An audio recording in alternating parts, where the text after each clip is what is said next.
Good day mga idol. Ayan, so magandang araw. So ngayon nga magtatanim tayo ng ating material. So 24 hours nating naibabatong ating mga bonsai material galing Jensan. So 8 days ang biyahe niya. Gumamit nga tayo ng root hormone na vitamin B1. So ngayon 24 hours na siya, pwede natin siya itatanim. Samahan niyo ako guys. Let's go. Ayan, bago ang lahat, magmi-mix muna tayo ng medium.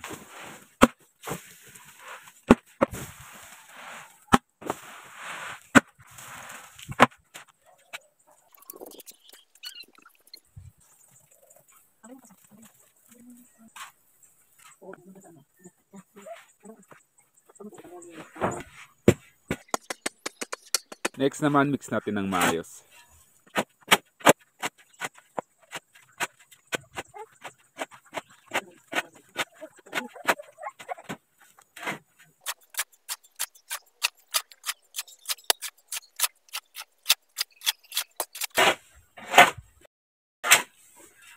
Yan guys, ready ng ating mixtures. Bago natin itanim ang ating material, ayan guys, nalagyan ko na yung ating mga tanining pot ng mga lupa. Ngayon, simulan na ang pagtatanim ng 23 pesos. Para sa unang tugas. Unang ang gagawin natin sa ating material bago itanim, mahahanapan muna natin siya ng kanyang mukha o ang kanyang front. Last one, syempre, ilalagyan na natin ito ng kanyang medium. Pangalawang tugas. Same din sa ating proseso sa una. Lahat sila ganyan ang gagawin natin. Pangatlong tugas.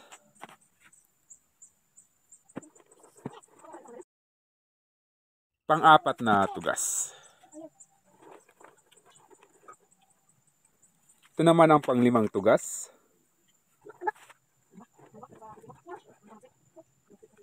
At ang pang-anim na tugas. Pang-pitong tugas. Ito naman yung pang-walong tugas. Ang ating pang-siyam na tugas. At ang pang-sampung tugas naman. Ang ating pang-11 tugas. Ito naman guys yung pang-12 tugas. Siyempre pang-13 naman.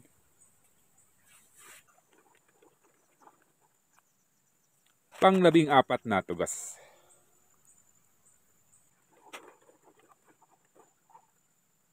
Ito naman yung pang-15 tugas natin. Pang-16 naman.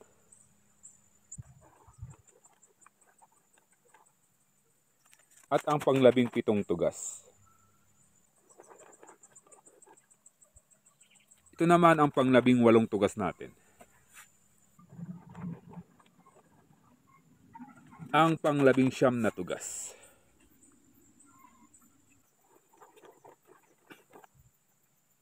Dako naman tayo sa pang-20 tugas.